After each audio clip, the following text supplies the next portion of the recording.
নমস্কাৰ সকলোকে স্বাগতম জনাইছো অন্য এটা ভিডিঅ'লৈ আৰু আজি ইতিমধ্যে সকলোৱে গম পাইছে অসম চৰকাৰৰ আণ্ডাৰত যি পৰীক্ষা হৈছিলে 3rd গ্ৰেড 4th গ্ৰেডৰ ADRE আজি ৰিজাল্ট দিছে আৰু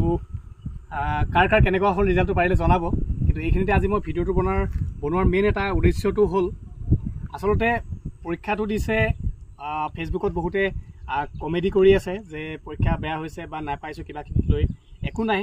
সকলোৰে কাৰণে কিছুমান ধেমালি হিচাপে লৈছে পৰীক্ষাটো দিছে আৰু কাৰোবাৰ বেয়া হৈছে কাৰোবাৰ ভাল হৈছে আৰু যিসকলৰ বেয়া হৈছে মন বেয়া কৰিব নালাগে কিন্তু আজি আটাইতকৈ গুৰুত্বপূৰ্ণ কথাটো হ'ল মই মোৰ দোকানৰ প্ৰায় 15-20 জন মান কেণ্ডিডেট এপ্লাই কৰিছিলোঁ তাৰে ভিতৰত মাত্ৰ এজনে ভাল হৈছে বাকী সকলোৰে বেয়া হ'ল কিন্তু বেয়া হওঁতে একো নাই মন বেয়া কৰিব নালাগে কিন্তু আটাইতকৈ ডাঙৰ কথাটো হ'ল এই কথাটো কিছুমানে কিন্তু বহুত বেছি চিৰিয়াছলি লৈ লৈছে আৰু এজন ল'ৰা আহিলে মোৰ তাত চেক কৰিবৰ কাৰণে তেওঁ 3খন পেপাৰত পৰীক্ষা দিছিলে 1 2 3 3খনতে দিছিলে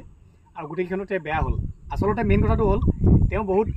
কষ্ট কৰি ফুৰা ল'ৰা আৰু তেওঁ ভাবি আছিলে যে চিয়'ৰ ভাল হ'বই তেওঁ পুৰা ফুল কনফিডেন্স আছিলে গতিকে তেওঁ মোক সুধি আছে বাৰ যে কিমান নম্বৰ পাইছে চাব পাৰিম নেকি যিহেতু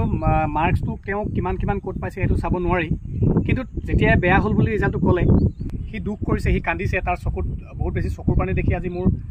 মনটো বহুত বেছি ভাগি গ'ল আচলতে বহুত দুখ লাগিলে মোৰ তাক মই বুজাবলৈ একো নাই খালি কৈছোঁ যে ইমান ভাগি পৰিবলগীয়া কোনো কথা নাই চাকৰিটোহে হোৱা নাই কিন্তু কাম কৰিবলগীয়া বহুত বেছি কাম আছে আজি মই নিজকে তাক এক্সাম্পল দিওঁ যে মোৰ একো অৱস্থাই নাছিলে মই থিয় হ'ব পাৰিম বুলিয়ে ভবা নাছিলে গতিকে তাৰ পাছতো মই আজি নিজৰ ভৰিৰ ওপৰত থিয় দি পেলাই মই নিজে কাম কৰি আছোঁ গতিকে ভাগি পৰিবলগীয়া একো নাই আৰু যেতিয়া মোৰ নিজক লৈ উদাহৰণ দিছোঁ সিটো সকলো কৰিব পাৰে এতিয়া কিন্তু মই সীমিত কিছুমান কামেই কৰিব পাৰোঁ কিছুমান কাম কৰিব নোৱাৰোঁ বৰ্তমান সময়ত গতিকে মোক লৈ যেতিয়া তাক এক্সাম্পল দিছোঁ সি অলপ মনটো ভাল পাইছে কিন্তু তাৰ চকুৰ পানী দেখি বুজি পাইছোঁ যে জীৱন সংগ্ৰামখনত যুঁজি যাবৰ কাৰণে কিছুমানে কিমান বেছি কষ্ট কৰিছে কিমান বেছি আশা কৰি আছে লাইফটোত মানে ভাল জীৱন এটা পাৰ কৰিবৰ কাৰণে গতিকে সকলোকে মই এটা কথাই কৈছোঁ ইমান ভাগি পৰাৰ কোনো প্ৰয়োজন নাই অজস্ৰ কাম আছে খালি বুকুত সাহস লাগে আৰু মনত জোচ লাগে জোচেদি আগুৱাই যোৱা সকলো কৰিব পাৰি যিহেতু শেষ বুলি ক'লে কেতিয়াও কোনো বস্তু শেষ হৈ নাযায়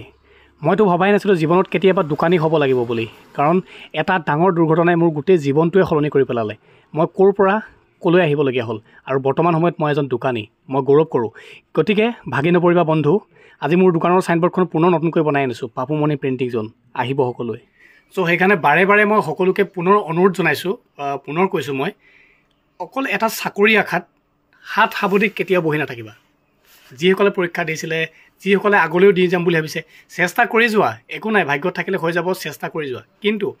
চাকৰি এটা হ'ব বুলি কেৱল বহি নাথাকিবা আমাৰ ইয়াতে আমাৰ স্থলুৱা আমাৰ নিজৰ ঠাইতে বহুত কৰিবলগীয়া কাম আছে